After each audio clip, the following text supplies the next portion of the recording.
Praise the Lord. The mirror of Christ, క్రీస్తు పరిచర్యలో నేను. ఈరోజు దేవుడు బలపరుస్తున్న వాగ్దానము. యెహోవా నిన్ను ఆశ్రయించు వారిని నీవు విడిచిపెట్టువాడవు కావు, కావున నీ నామమెరిగిన వారు నిన్ను నమ్ముకుందురు. కీర్తనల గ్రంథము 9వ అధ్యాయము 10వ వచనము. కాబట్టి ప్రియమైనటువంటి స్నేహితులారా, భక్తుడు ఏ విధముగా అయితే దేవుని యందు నమ్మకము ఉంచి పలుకుతూ ఉన్నాడో, అటువంటి నమ్మకము కలిగిన, విశ్వాసము కలిగిన ప్రార్థన జీవితము ఈరోజు నీవు నేను కలిగి ఉండాలని దేవుడు ఆశిస్తున్నారు, ఆయన కోరుకుంటున్నారు. కాబట్టి ప్రియమైనటువంటి వారిలారా, నీ ప్రార్థన జీవితంలో యెహోవాను ఆశ్రయించినప్పుడు ఈ విధమైనటువంటి నమ్మకము కలిగిన విశ్వాసమును నీవు కనపరుస్తూ ఉన్నావా? దేవుడు ఈరోజు మీతో అంటున్నాడు, నేను ఎప్పటికీ కూడా మిమ్మల్ని విడిచిపెట్టే దేవుడుగా లేను. ఒకవేళ విడిచిపెట్టువాడను అయితే నేను నమ్మదగిన వాడను కాను అని.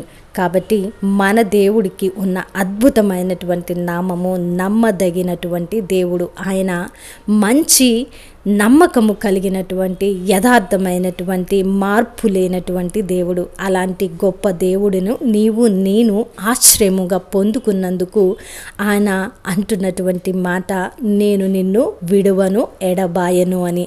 కాబట్టి ప్రియమైనటువంటి స్నేహితులారా, ఈ లోకంలో మనము ఎవరినైనా ఆశ్రయించినప్పుడు, ఎవరి మీదైనా ఆనుకున్నప్పుడు, వారు మనకు ఆశ్రయముగా ఉన్నప్పుడు, వారు నచ్చినప్పుడు మనల్ని ప్రేమిస్తూ ఉంటారు, నచ్చనప్పుడు మనల్ని విడిచిపెడుతూ ఉంటారు. కానీ మన దేవుడు అలాంటి వాడు కాదు. ఆయన అంటున్నారు, నీవు ఎప్పుడైతే నా మీద ఆనుకుంటావో, నన్ను ఆశ్రయిస్తావో, నేను నిన్ను విడిచిపెట్టువాడను కాను. అద్భుతమైనటువంటి వాగ్దానము.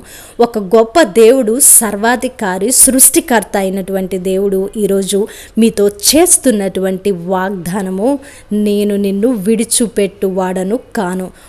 ఒక మనిషి మనకు తోడుగా ఉంటేనే మనం ధైర్యంగా ఉంటూ ఉంటాము. అలాంటిది సర్వశక్తిమంతుడైన దేవుడు, సృష్టికర్త ఈరోజు మీతో అంటున్నటువంటి మాట, నేను నిన్ను విడిచిపెట్టే దేవుడను కాను అని. కాబట్టి మనము ఎంతో ధైర్యము కలిగి ఈ లోకంలో జీవించగలిగినటువంటి, గొప్ప శక్తి కలిగినటువంటి, విశ్వాసము కలిగినటువంటి ప్రార్థనా పరులుగా ఉండడానికి మనకి యోగ్యత ఉన్నది. ఎందుకంటే అంత అద్భుతమైన దేవుడను మనము కలిగి ఉన్నాము. కావున భక్తుడు ఏ విధంగా అయితే పలుకుతూ ఉన్నాడో, నిన్ను ఆశ్రయించు వారిని నీవు విడిచిపెట్టువాడవు కాదు, కావున నీ నామం ఎరిగిన వారు నిన్ను నమ్ముకుందురు. నామమును నీవు ఎరగాలి అంటే ఆయనను నీవు ఆశ్రయించేవాడిగా ఉండాలి.